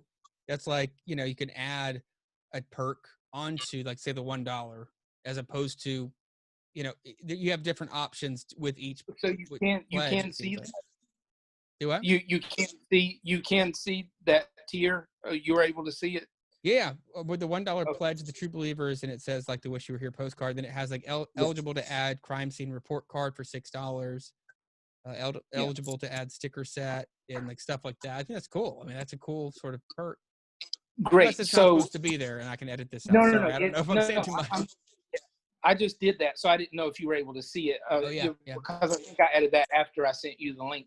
But what I really like about that is that crime scene report is I'm doing that. That's all my own. You know, these guys are helping me tremendously. But when we came up with the idea of the crime scene report, I kind of wanted to keep that my baby. But for that $6, you're going to get you know, pictures of the crime scene that don't occur in the book or anywhere else. They're going to be fully rendered, you know, 4x6. Looks like, you know, a crime scene photographer took a picture of it. Cool. You're going to get a map of the, you know, a map of the area. You're going to get witness statements. You're going to get everything that looks like, you know, what we call Pineland County Sheriff's Department, putting together their investigation of these crimes. As it goes. So that crime scene report, we also want to make sure is available to everybody, regardless of tier as well. So yeah, that's awesome. If you, you know, if you don't want anything else, but you still kind of want to see, you know, the photographs that don't occur in the book, but still are related to it, then you can get them through the report as well. And then the stickers, I think, are just, they were there. That was Geekstone's idea, and I think it was tremendous. I'm not on the page right now, but I saw them earlier, and I think that that's awesome. The sort of outlined, again, I don't want to say too much, but like the outlined characters and things from the book being in those little stickers. I think that's awesome. And is that the symbol? I see the, you know, the. Yeah, that's the sigil for the first issue. Okay, yeah. That's the sigil you're talking about. Yeah, and it's still being cleaned up. That's my rendition, and then the artist, you know, because she's busy doing everything else, she'll have the clean 3D shiny version, you know, by the time it goes print. Yeah, that's awesome. But these even like would be really cool, like maybe down the line, you know, in the future at some point. These would be cool, like, you know, those enamel pins that you put on like your jacket or whatever. Like like people are doing those. Those are big right now. Like that'd be a cool kind of like, you know, you do a short test run and like put them online for people to buy as like a set, maybe like all four. But these would be really cool, you know, to kind of like put on, because I have a denim jacket that I wear in the winter, and I've got different like pins and buttons and patches and shit that I put on there. It'd be cool to kind of put these together and like put them on something like that. Just an idea to throw out there for the future. Yeah, not to throw a wrench in the machine for this, obviously, but like it's cool outlines and like, you know, just another medium to sort of jump on. But I dig it, man. Okay, do you want to go into the next tier? Yeah, it's the Samhain special, or a lot of people say Samhain, but Samhain special is that how it's pronounced? Samhain, yeah. Really? Interesting. Yeah, and that is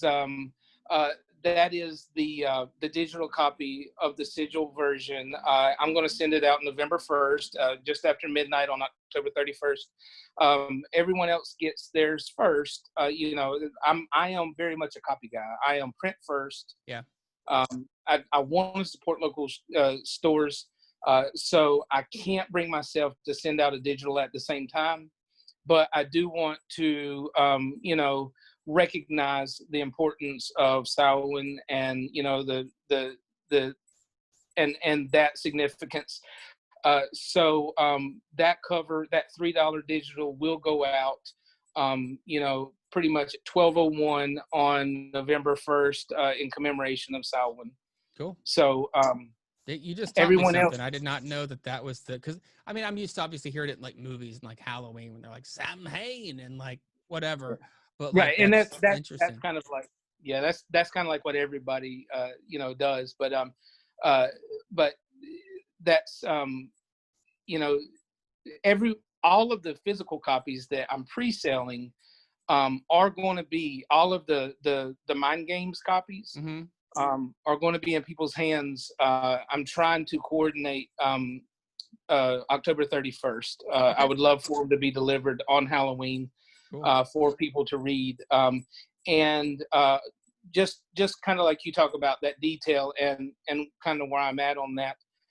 If you look on the dashboard of the car that they're going to be in, and anybody that goes to, and this is going to be on the Kickstarter, if you scroll down the Kickstarter, you're going to see the kind of the settings. So we're not really giving away too much, but a lot of this takes place in the car. And if you look at the clock on the dashboard, 6:24 p.m. is sunset in Asheboro, North Carolina on Halloween. Mm. And then if you read it at the way that I've practiced it, you're reading in real time, and the clock on the dashboard will keep up with you throughout the issue if you read it at the cadence that I've kind of created it to be read at. Wait, okay, hold on. Sorry, start over. Okay, so you mean okay, hold on. If you start reading it with the time on the dashboard, you mean? If you read the book straight through, it should take you. I've tried to average it out. Mm-hmm. If you were theoretically, what I hope to do is I hope to push out to get people to all read at 6:24 p.m. on October 31st. Okay, I gotcha. That's awesome. Yeah, very cool. And if they start at 6:24, they're all going to end at about the same time, and they will have read through this trial, this last episode with this man that he's been, mm-hmm. after they'll read through this trial in real time. So gotcha. every okay. gag, every gasp, every cry will be in real time. They're in the car with them. And again, like I say, if you pay attention, if people catch it, and I hope they do, every perspective in the car is from a set of eyes. There's no, omnipotent third person. Mm-hmm. If it's looking from outside the car in, you're going to realize there's something outside the car looking into what's happening. Yeah. If it's in the back seat and you're actually reading from that perspective. So everything that happens in the issue, you're witnessing it happen through a pair of eyes. That's awesome. And that's where I hope starts to freak people out as they read through it. Yeah. On Halloween with however other many people we can get to read it at one time. Yeah, I do. I hate that gives me an idea. We can talk about it off when we're done recording. That gives me a really good idea. But try to remind me. We can always talk about it later if I forget to get back to it. Sure. No, I'm that's really freaking cool, man. Let's see. I'm trying to get my thing back so I can follow along with you. The reward. Okay. So I went back to the art there. All right. What's the next tier you got there? So we go $1, $3. Now we're up to $7. That gets you the issue of the sigil cover, and it gets you the digital copy because you may not want to open up your sigil cover. And then the nice thing is, one of the things that I really want to advocate for as well is you become eligible for push rewards. Anybody that buys a physical copy, because like I say, I'm a physical copy guy, I'm a paper guy.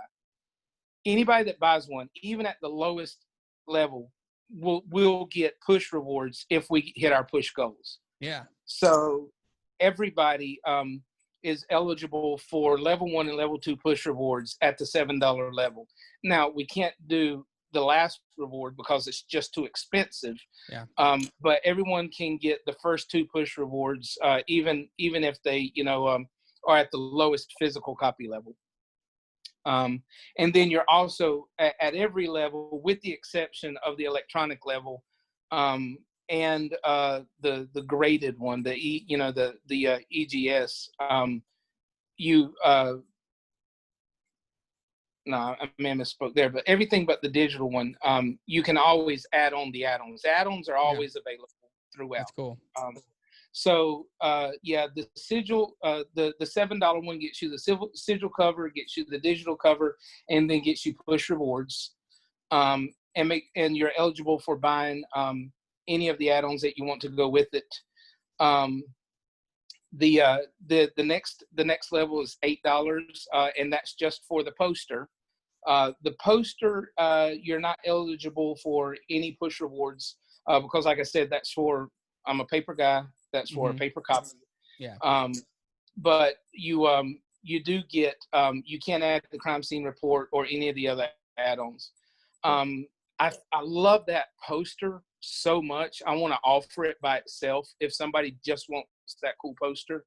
And But is it that cover, the one we were talking about earlier with the yeah, that's awesome. It's an 11 by 17 print of that cover. Yeah. So then you have a $12, and that's yours. And that's where I said all of my favorite things happen at like the $12 and below, as far as I'm concerned, for like fan engagement.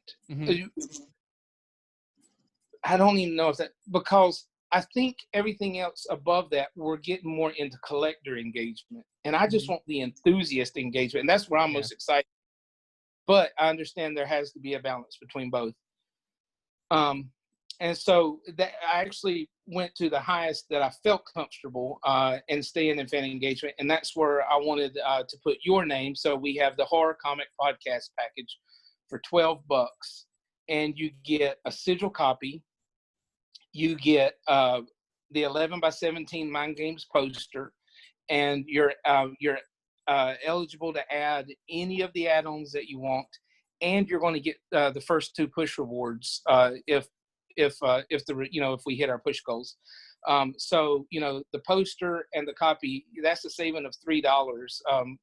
Buying those individually, and then you get push rewards, as well, like you would with the physical copy. Cool. So I really feel like that's like the value level for me. That's when I was putting it together. If I were going to do it, that's where I would go, and that's what I would do. And because also the sigil, like I said, there was a lot of work that went into the Mind Games, and I love that cover. But the sigil is my design, and it's faithful to that, to what sigils are. So it was important for me to make that, and that's kind of for a horror basis, I felt like that's more appropriate. So, from there we go to a $16. That's the first issue. That's the first level where you can get a Mind Games issue. And I do add the crime scene report to that for free. Yeah. So that's the one where I felt kind of like I want people to have the full story in the premiere format. So and then the other, you're eligible for the other things and the push rewards. 25 is the collector bundle. That's the one that I'm pre-selling. Let's see. I think actually, yeah, that's the one I'm pre-selling on Instagram through tomorrow. It comes signed, individually numbered out of 100. It is. It also includes the crime scene report, and is eligible for all of the push rewards, all the way up through the most expensive one. And it comes with the certificate of authenticity for $25. So that one is a bit more of, geared more toward the collector. And then I don't know if you saw, the next one is a $30 tier with the Geekstone United variant. I don't know if you've seen that variant. It's a black and white, got like blood spatter version. Maybe, I think so. Is it on the campaign page? It is. Okay, yeah, I saw that then. Yeah, I haven't released it on Instagram or anything because I'm leaving it up to those guys. But theirs is a black and white cover, and only the brain and the blood is colored in, and then the name scrawled on the wall. Yeah, that's awesome. It's beautiful. It's Kickstarter exclusive. Only enough will be printed for those guys and to fulfill the orders on Kickstarter. I'm not looking to, kind of ride their idea out on my own at all. So you get crime scene report included with it. You get the other eligibility. I am putting in also the Mind Games poster with that one for $30. So that's a really good value as well. and it's also eligible for all of the push rewards. And then we have a $50 and $125. The $50 is as inexpensively and as economically as I could offer a slabbed, uh, authenticated, and graded uh, um, issue. So if you choose that one, it is it is everything that I can offer in a graded issue. It's encapsulated. It is graded. It has signature verification. It has a custom label by EGS, and we cover all of the expense of getting it there and getting it back, and Nice. then all you pay for is the issue, and then there's a small shipping charge to get it to you because slabs are heavy. But that's really a stretch to do, but it's you can't even get one graded for $50 with with the signature authenticated and the other things that are being added into it. And then the blood rot package is pretty much everything that we offer, all the way down to you get the stickers, you get the police report, you get all of the push things that we unlock, and then a copy of every iteration of the cover and a slabbed one. Yeah. Now there is one more level that I haven't added that just has the three. It has the Geek Stone, the Mind Games, and the Sigil cover. A 3-pack. Okay. And that's going to run about $60 plus shipping. Okay. But that's really the last thing that we have. But yeah, those are our levels. Awesome. And from there, I really just hope people enjoy the kind of what we've put together on the front page, kind of teasing out more information and offering more things. The Kickstarter I'm excited about, but I know it's hard to be excited about a Kickstarter unless you're the one doing it. So, I'm kind of glad we left that to the end, or closer to the end, so we could have had we had a chance to have a much better conversation about just the story and low, which is to me a lot more engaging. For sure. Yeah, absolutely. No, it sounds awesome. And the tiers are all awesome. I mean, the rewards are great. Like, you guys did an awesome job putting that together, for sure. Cause it's like, I don't own a graded slabbed comic. I don't have one. And Right. it's just one of those things where it's like, I guess, I don't know if I have, there's a couple that I have that probably would be like cool to have graded, but at the same time, I'm all about opening it and reading it. And so well, that is cool. But at the same time, like I get them for the stories, and for the different covers and whatnot as well. So Right. that's kind of like, but like this is the kind of thing where I'm like, but like if I could actually have a graded slab comic, like that's pretty awesome. So again, the total package of like, having one, but then having like the reading copies too, like that's pretty awesome, man.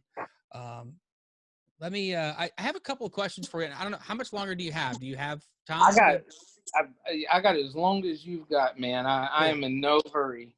Awesome. Okay. I don't have any word from my wife yet when they're going to be coming home yet. So, I have a couple of questions. So give me just a sec. I'm going to go take a very quick bathroom break, and I want to watch this video on the Kickstarter real quick. Yes, sure. Go ahead.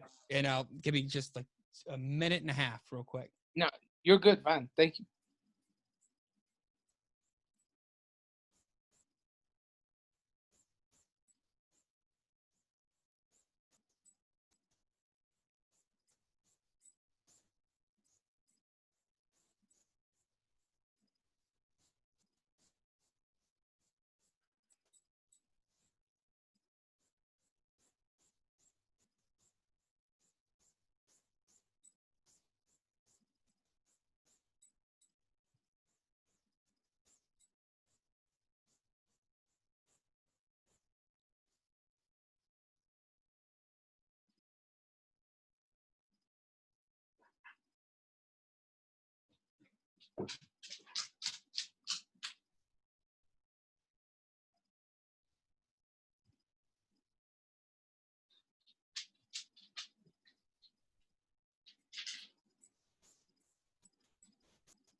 That's awesome, dude. Um, okay, question. It might be cool to like, well, when I was listening to it, I was thinking about like for the main show, uh, talking about it on the main show, I could, I could throw together an ad, to just put in there, but do it in the style of like, have you heard the episodes where I do like the EC comics and like do like the Crypt Keeper and like do all the effects Yeah, and the yeah, voices yeah, and yeah, stuff. yeah, yeah. Like I would be obviously like, I'm not trying to like treat it like an ad, like paid ad space or anything like that, but just pro bono, like that'd be kind of cool to like throw it in there, and make like that style version of that poem, not poem, but you know what I mean, Yeah. the folklore and all that stuff, and put that in the episodes and whatnot to sort of promote it. But I can throw some music and whatnot just to have just another version of that too. But like with the sort of Crypt Keeper kind of voice sort of thing, if you would be down with me doing that, I would love for you to do that, that'd be awesome. and more than that, I am not enforcing a copyright on the nursery rhyme. I want anybody who will use it faithfully to use it, as a link. I mean, anybody that like like you said, uh, that just enjoys the kind of the folk way Yeah. of it, and that's what it is. I can't remember a recent nursery rhyme, and Yeah.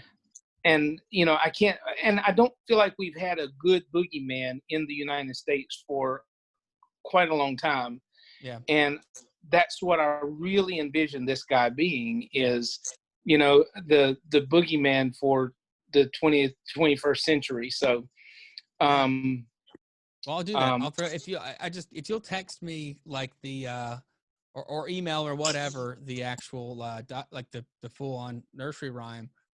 Yeah, I'll for sure absolutely. make like a little ad, for it. I'm Just a little super excited to hear quid it. I pro quo appreciate it. because you named the one tier after me or the show rather, and like, we'll do that back. We'll do an ad in there for you. So that would be awesome. So I guess my question was, and this could go down a rabbit hole, like, who knows, but I just really, in my mind, I was like, well, wrapping up, but you never know, who knows. And but like, what's your like history, or what's your origins of like horror, or like I guess what was your first kind of experience, or what got you into horror, or however you want to define that, like.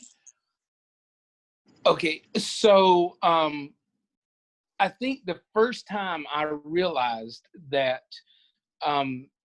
the human experience could be put down on paper, it was through horror. Yeah. And be related to it. Mm-hmm. And I relate to it now. I'll also say, I don't know how old I was, but I was driving because I drove myself to the library. I remember when I was a teenager, and while waiting to meet up with some people, I picked up a book and started reading it called The Curious Case of Phineas Gage. Hmm. I don't know if you've ever heard of that, but it was about a man in the 1800s that was tamping. It was a real. It actually happened. That was tamping dynamite for the railroads, and his tamping bar ignited the dynamite, and it flew through his head, through the bottom of his head, up through the top, and took a 2-inch chunk of brain matter with it when it landed about 120 yards away. And this was all true. He lived another 12 years or 15 years after Oh my God. Right. But it changed his personality. He went from a very docile man to a very aggressive alcoholic. And lost everything in his life and was miserable having survived this freak accident. And he's been a study of brain function ever since then, because this was the first documented evidence that you could lose a significant part of your brain and continue to live. And that's all fascinating. But the writer who wrote that book, and if you can go get that book, read it. If it doesn't make you pass out, you're stronger than I am, because I can't remember how old I was, but I literally began to pass out as I was reading just this graphic account of them pushing his skull back down to cover up where it was kind of blown backwards, and it was just hanging by the meat, the skin. Oh my And they God. wove it back together and then just wrapped the bandage around his head. And because this was the 1800s West, out in the Midwest, they just sent him back into town to sit and wait for a doctor to get there. And they were packing iodine into the holes in his mouth. Oh my God. And like I said, I literally began to pass out reading it and had to call for help as a teenager. And but that so impacted me that feeling of horror and doom and pain and suffering, just it just drew me in. Now, now being scared has always been the most fun. I mean, laughing's great, but being scared, you're giddy afterwards, right? Yeah. So, and you'll notice in Lo Daniels, he talks to a mask that hangs on his wall, and Holmes conjures through that mask and comes through the mask to meet with him. That mask actually hung on my grandparents' wall. And if you want to see what they tortured me with as a child, look up Laughing. But the one from the sticker, the mask from the sticker, and from it's in the art too. But is that from the sticker? That's a rendition of it. That's what Meryl created from the reference photos I sent her. But there was this kitsch thing in the 70s called a laughing head, and you would hang it on the wall, and you pulled on their tie, and the eyes would wag and the tongue would wag, and it would laugh water at you. And that thing terrified me, because my grandmother said that if it laughed at my lies, that old Jess would come get me. And oh boy, I was terrified of that my whole life. And she would make it laugh at night sometimes and stuff, and it was just, and that was, and so that, that played heavily into my, into my formation of Lo Daniels. But, and just one more quick thing, old Jess is actually Jesse Holmes, the original Fool Killer. People used to say in the Old South, send for Jess, or send for old Jess, when they would find a fool. So that's where, my connection to Fool Killer is so strong. But like I say, Lo was eventually going to branch off from that branch anyway, so I just went ahead and pruned it. Now, Holmes is not Jesse Holmes now. Holmes is actually H.H. Holmes, the serial killer. Mm. Because if I don't think I'm giving away. You've heard me refer to the blood rot. Mm-hmm. One serial killer to the next. That's what he grooms him to be and moves him into, right? They believe, Lowe sincerely believes that there is a tribe or a fraternal, or not a fraternal order, but an order of people in the afterlife that pick up this work to do. And, that's what that's what becomes his mission, because I didn't want to, so many people like the Punisher, motivated by, the loss of his family. Mm-hmm. Every great call to action, every heroic, arc is always like a woman in a box, or some type of tragedy, or something personal that motivates people to do these extraordinary things. And I just wanted Lowe to be motivated by his own selfish motivation, his own, hate for what, and Yeah. he even says it in the issue, I didn't know those people. I didn't even know you. I didn't bring us together. You did. So he's telling the victim, I'm here because of stuff that you did, and I hate what you did. I'm not motivated because of what you did to somebody else. I'm just I'm only doing what you've caused me to do. So, God. But that horror. And I said all that to say, there's been the formative things, like Miss Swiggett, my 10th grade teacher telling me, get me to read this book, that things aren't always okay. And then, reading another book where a guy can suffer this horrific accident and change his whole behavior. And it's so impactful that I literally almost pass out reading it. And then, having things that scared me, that excited me, that I liked, that I wanted to know more about, because, I was thinking that there's this guy that we lived down this long dirt road, and my grandmother would point out the dirt road, and say, he will come walking right down that dirt road. And then that scared the bejesus out of me, man. I used nightmares about dirt roads, Right. Yeah. So, but like I say, that's where my love for horror, and in particular, and I know you like it too because I listen to your podcast, horror anthology. Mm-hmm. I want to do horror anthology so bad. Just every story. I've actually got some stories that I wrote that I'm holding on to. But you and I both know how hard it is to write a consistently good anthology. Mm-hmm.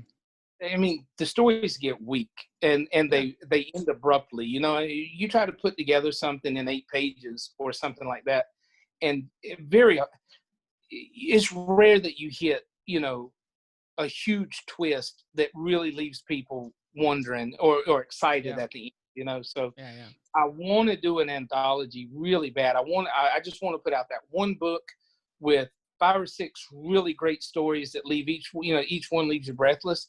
But that's so hard to do. I feel like I needed to do something that I could control more, because like you and I've talked about, one of the things that I hate the most is not knowing where you're going next. Right. Having this thing. I hate that idea that, well, this doesn't work in continuity, but just ignore it, retcon it. If there's something, and what I feel like I've got with these 12 issues is I know exactly where everything's going, though I don't think anybody will be able to guess what's happening next. I don't think I'm telegraphing it, but when you look back, you'll be able to see we were headed that direction the whole time. So that's awesome. So again, I've gone all the way around what you talked about, but I did touch somewhere in there. You can find it for yourself. No, absolutely. That's awesome. I love. That's what I love. I want more details than less. Right. No, I love it, man. So what? Okay. So I was just asking about like origins and horror and stuff, but like, okay, as far as like, what about like horror movies? Like, do you remember what kind of, was there a horror? Are you into horror movies? Do you like a different sort of medium, or like what's your lane there, I guess? Well, you know, that's the funny thing is, and you guys just talked. I just listened to you and Joey talk about Candyman. Uh, weren't you guys the one that I heard just talk about how it was? Maybe I'm thinking of someone else, No, it but might have been me and Eric from Legendary Bearded Geek, which he's Legendary Geek Outs yeah, now. But I think we talked. I don't know. It blurs in my mind too. It's one of us. But yeah. yeah, So, you know that uh, I actually loved that as a teenager, and I don't think it holds up well, but I loved it when it happened. Um, I um, I loved uh, well, the movie Freaks. I don't know if what you've seen the like black and white version of it. the what's his name? Who's the director? Damn it. I know what you're Yeah, talking about though. Yeah, yeah, yeah, yeah. The black and white, and yeah, where they turn the girl into the duck. Oh my yeah, gosh, that. yeah. And then love like Troll and you know, all of the campy stuff, the Friday the 13th, but you know, it's more of it that had like the element of humor to it, like House. Mm-hmm. Loved all of the iterations of House, and you know, It's been a long time since I've seen House, so I'm a little bit right. rusty on that one. Maybe watch And that again. then Poltergeist and The Exorcist and the Amityville Horror. Just the other day, I rewatched The Shining. That's an excellent movie. Yeah, I no, mean, it's you know, incredible. the suspense, I mean, you even though you watch it, you know, you still won't be. And The Grudge. I watched The Grudge when it came out. I was actually living in Mexico and went with my wife to watch it. She's from Mexico, and I was living down there for a while in my early 20s, and we watched The Grudge, and I like audibly shrieked because I am a jump scare guy. Yeah, Now the funny thing is that I walk around at night, I'll go camping, you know, I stay outside. I'm not scared of the dark. I'm not scared of boogers or you know whatever else that anybody could imagine. But a jump scare will get me every time, man, yeah. and I love it. But you know, so there's there's like and my kids get on to me because I watch, you know, like Killer Clowns from Outer Space Right. and you know Yeah. all of the campy stuff, all of the slasher stuff. It's YouTube. You know, I just watch Cinemassacre Video. I don't know, you know, if I've you never heard of watch that. him. I'll have to check Yeah, that out. the Angry Video Game Nerd. He does the Cinemassacre Video review where he reviews these, you know, terrible old horror movies, Huh. and I love all that stuff. But uh, um, Day of the Living Dead. I mean, Night of the Living Dead. I'm Hmm. sorry. And then Dawn of the Dead 2004. I still own. I love that movie. Oh, the Uh, remake of that is incredible.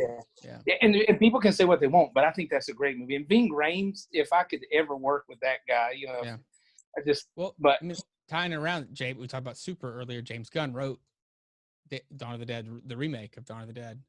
I Uh, did not know that. yeah, he wrote it, and Zack Snyder directed it. And I'm a big fan of Zack Snyder. I know he's divisive, and it is what it is for people. But like, I'm a big fan, and like, but that was, you know, he directed that movie, and James Gunn wrote it. To me, it's like, at the time when I first saw it, I was like, oh, this is just like an awesome remake. This is incredibly well done. And then like it didn't later is when I came to appreciate both of them and be like, and oh my God, they came together on this badass Dawn of the Dead movie. Like, you know, so that was Yeah, cool. Like it, you know, and you go back to that movie and dude, it's good, man. It really is. Like people can complain about running zombies, but it's like, it's a different thing.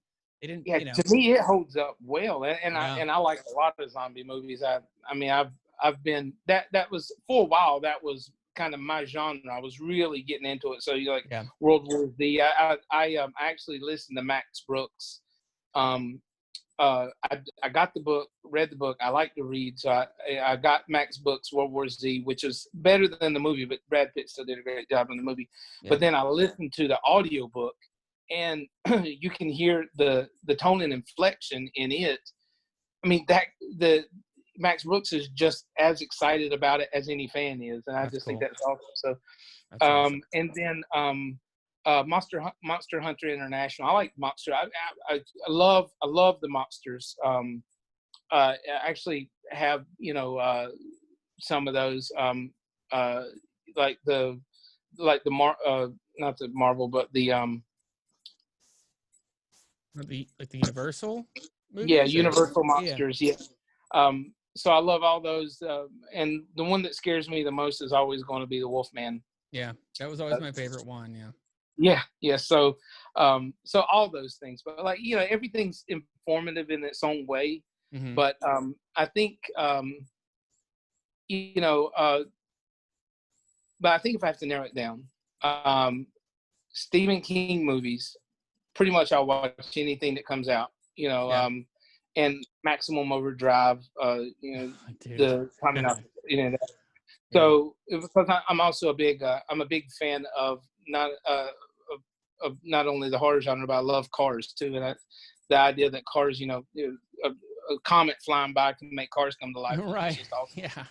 But And Maximum Overdrive is like, it's like horror, cars, and like comics, because you've got the Green Goblin on the face of the, yeah, right thing on the there, front of and the front. Emilio Yeah. Estevez for good measure, among others. So, yeah. So, but yeah, the pretty much any of those, and then I like Cujo, and just but I like the kind of like the uh gorier grindhouse stuff.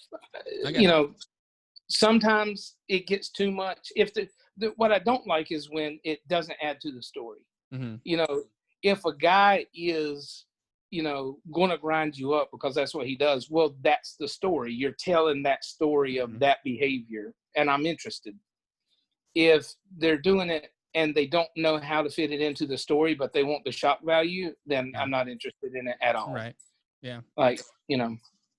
so, Yeah. but yeah, so my genre is probably like B-rated slasher, gory stuff that actually is, has a continuity to it. Yeah. Did you see Mandy, Nicolas Cage? Have you watched that one? No, I don't even think I've heard of it. You should look it And up. that's so weird. Watch a trailer for it, or just watch the. Well, I mean, the trailer sets the tone, and like I saw the trailer and I was like, oh, cool. Like this is kind of like it's not. It doesn't play into like this is an '80s throwback thing, but like it has like what wasn't really the '80s, but like a modern sort of '80s nostalgia. That's the way like the sort of the art and the marketing was about the movie. The movie itself is interesting. I enjoyed it, and it's just it's over the top in a lot of ways, and also kind of subdued in some ways that like you would think like, oh, this is about to get really gory, and it doesn't. But then other things about it are super over the top. I would recommend, I don't know, use your own judgment. Either watch a trailer or don't, and just watch the movie. But it's very interesting, and it was like an independent film that came out a couple years ago. And Yeah. I enjoyed it, but it's just one of those like movies where you're like, God, this is just kind of like, one of those movies that's like, well, it's it's over the top, and it's kind of a little bit artsy, but not too annoying. And it deals with like cult stuff, and like, I don't know. I enjoyed it, so I'd be curious to see what you thought about it. But yeah, Mandy. Yeah, very interested in seeing it. Yeah, I'll look that up. It's funny that I hadn't heard about it, but somehow it just got past me. It's one of those things. Maybe I, heard about it, and I wanted to see it, and then something got me off of it. I just forgot. But Yeah, yeah, I'll. This is one of those things where you're like, oh well, Nicolas Cage was born to be in this movie for sure. Like, coming off the rest of his career, this is where he just needs to be right now. So, but it's a good time. Sure. I mean, But all right, dude, it's been an awesome conversation, and after I hit record, we can talk about a little bit more stuff if you want to. But before we end it, one more time, what's the social media? Where can people find you and your project? I am really on Instagram pretty much exclusively at _fool_killer. And everything that I post from that account. So if you follow me there, you're going to see everything that I do. And I'm kind of like a broken record. I just repeat, more and more information about Low Daniels. And then the Kickstarter is launching August 3rd. That's Monday. And anybody that wants to go over to it, I would appreciate any cross. And I'll talk to anybody about any cross promotion, any help. I want to help out the community as much as possible because I'm getting a ton of help and I appreciate it. Yeah, absolutely. And like I said, we'll do an episode on the main show too with you and I apologize again, but the artist, what was the name Merrill, one more time? Merrill. Miriam. Okay. Yeah. Yeah. So we should do an episode where both of you guys come on and we'll talk about that too and throw it out there. But yeah, it sounds awesome. But man, thanks again for coming on here and best of luck, obviously. But we'll be talking again soon, of course. And Of course, yeah. we'll push this thing and we'll get it out there because I think it sounds awesome. So that's great, man. I really appreciate it. You have a good night. Absolutely. You as well.